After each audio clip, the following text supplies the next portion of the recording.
पुढच्या येणाऱ्या पिढीसाठी काही वारसा ठेवायचा असेल, काही संपत्ती ठेवायची असेल तर ती आपण वनस्पतींची ठेवूया, झाडांची ठेवूया।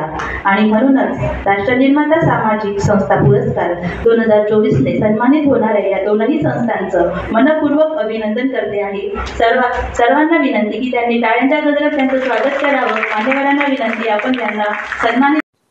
मी मिलिंद जयप्रकाश जयंकर, ग्रीन फाउंडेशन या संस्थेचा कार्याध्यक्ष आहे। आज आम्हाला खूप आनंद होत आहे की आज आम्ही राष्ट्रनिर्माता पुरस्कार प्राप्त केला आहे। राष्ट्रनिर्माता पुरस्कार हा आम्हाला शिक्षक सन्मान अभियान या संस्थेकडून मिळाला आहे। या संस्थेचे अध्यक्ष विजय ढाकुलकर सर यांनी आम्हाला तो पुरस्कार त्यांच्या हस्ते सुपूर्द केला आहे।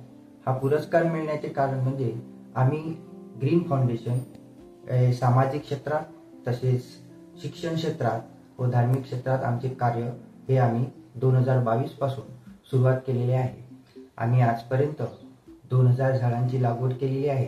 त्याचबरोबर त्या झाडांचे संगोपन सुद्धा आम्ही करतो आहे। झाडांबरोबर आम्ही मुलांच्या आणि मुलींच्या शिक्षणाकडे सुद्धा लक्ष केंद्रित केलेले आहे।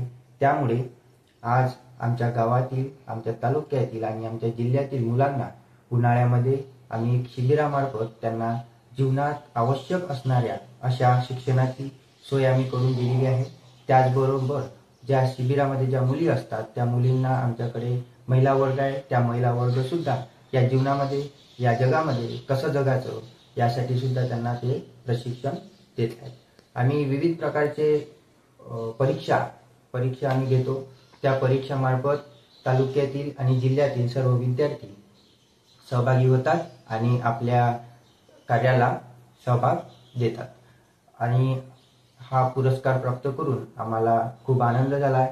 आणि हा पुरस्काराचे मानकरी फक्त ग्रीन फाउंडेशन हे तर आहेच, पण त्याचबरोबर संपूर्ण गावकरी, संपूर्ण आपले समाजातील सर्व लोक हे सुद्धा त्याचे मानकरी आहेत। कारण त्यांच्या सहभागाने हे सुद्धा आम्हाला प्राप्त झालेले आहे।